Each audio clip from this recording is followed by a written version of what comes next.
Hey guys, check this out. It's pretty neat. It's an underwater laser tag system, which, you guessed it, is a laser tag system that works underwater. I hope you're as excited as I am to build this thing, because we're about to get started. Before we get started, we're going to drop some schematics.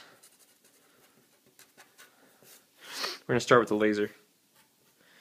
This laser, this 5 megawatt laser, will be connected to two wires, one positive, one negative. The positive terminal will go to the positive side of a battery. The negative terminal will actually connect to a button, where one side of the button, one terminal, will be connected to one side of the battery, and the other side of the wire will be connected to the other side of the terminal, allowing it to be able to be toggled on and off from outside of the pool from a distance away from the laser once the laser is attached to the SeaPerch. The second part of this project will be our lens and receiving contraption, which will be a 3.5-inch lens connected and taped and waterproofed to a 2-liter bottle connected to a photogate on the other side that will be able to sense the laser once the laser is able to shoot. And this lens allows the laser to be able to hit anywhere on this lens and still get reflected back into the sensor. So now that we know a little bit more how this works, let's go and build it. For the laser emitting component of this device, I used two 5 megawatt 532 nanometer green lasers, and alligator clips were first attached to the power terminal, or the spring inside the laser, and to the metal outside case to allow for the complete circuit when the power source was attached to the laser. Then a thin piece of plastic was held in place over the end of the laser with a rubber band. I just cut out a piece of the 2-liter bottle and cut it up so that it could be fit over the end of the laser with the rubber band. Liquid electrical tape was then applied until there were no seams on either side of the laser, making it waterproof. I had to apply a few coats before there were no holes, and it looked waterproof to me.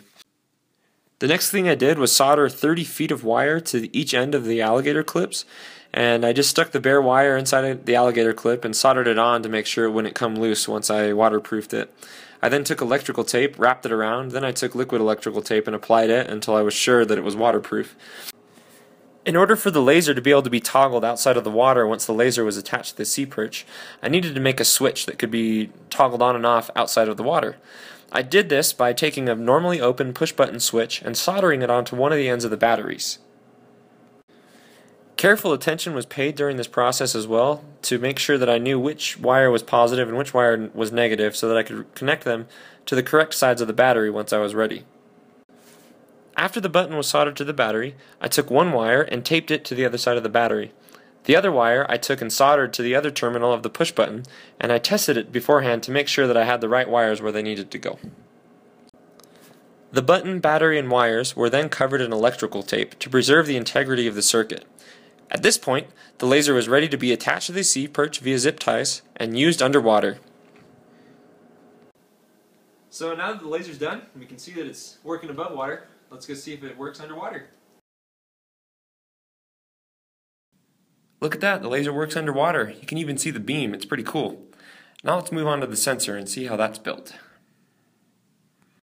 So before we were able to build the enclosure for the lens and the sensor, we had to find the focal length of this lens. So to do this today, we're going to use a candle, this lens, and this piece of paper. And we're going to show you how to do that right now. So first we got to light the candle. And then turn the lights off so we can see a little better. So with the lens, you can line this up with the candle, and the box is exactly 3 feet away from the candle, so that when we move the lens back and forth, you can actually see the candle focusing in on the piece of paper. Can you get close to the paper now? You can see it actually focusing about right there. So we're going to mark that spot on the table, piece of paper, and then measure it. So we're done with the candle now. You turn the lights back on. So what I'm doing here is measuring the distance from the candle to the lens and then from the lens to the camera to find our focal length.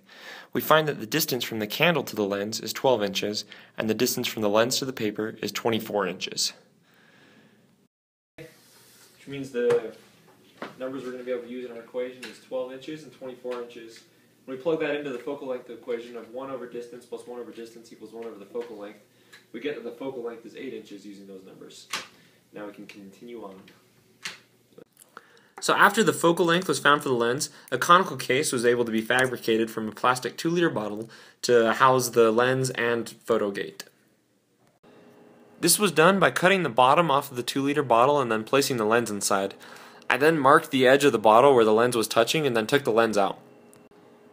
Then I was able to cut around the marked line and place the lens back in, making sure that the plastic was as close to the edge as I could get it without the lens falling out. I then sealed the lens to the edge of the plastic with silicone. After that had dried, I applied more liquid electrical tape to the edge to make sure it was really waterproof. Then I took the waterproof reflective tape and lined the inside of the bottle with it in hopes that the laser would be able to reflect better and hit the sensor more often. In order for this to really work, the bottle needed to be the exact length of the focal length of the lens, so I had to cut another piece of plastic and make the bottle a little bit longer. I did this by cutting the plastic and taping it onto the bottle.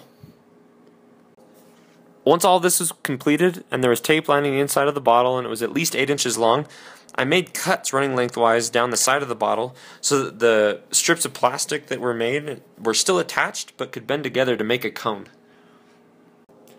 I made sure that this cone was still at least 8 inches away from the lens. I then took tape and taped around the edge of the plastic bottle so that it stayed in this conical shape. I did my best to center the end of the cone with the center of the lens so that when the photogate was attached, the sensor would line up right with the middle of the lens. Once the cone was taped in place, I measured again, and this time I cut the cone to be exactly 8 inches away from the lens. Then it was time to attach the photogate. The end of the cone was placed on top of the photogate directly over the sensor. It was really important to make sure the sensor was directly in the middle of the cone hole, so that the light coming through the lens would always hit the sensor.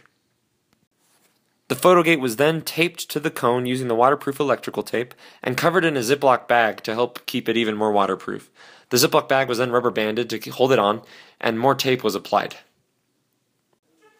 After tape covered the entire enclosure, liquid electrical tape was applied to the seams in the holes to make sure that no water would be able to get in. A few coats were applied and the enclosure was visually inspected to make sure that I got all the seams in the holes before I was comfortable moving on to the testing phase. Now that we have our enclosure built and waterproof, let's go see if it works. Ooh, it glows, and the sensor is set off. That means it works. Now let's see how the data is recorded. So this is the Labquest connected to a photogate. Once the photogate is connected, the Labquest will bring up a screen saying whether or not the laser is blocked or unblocked. As you can see, as the laser is shined at the photogate, the Labquest records when the gate is unblocked, every time it senses the laser. I know you're excited to build this, so here are the needed supplies and list of tools. Have fun building this SeaPerch Laser Tag system. Good luck!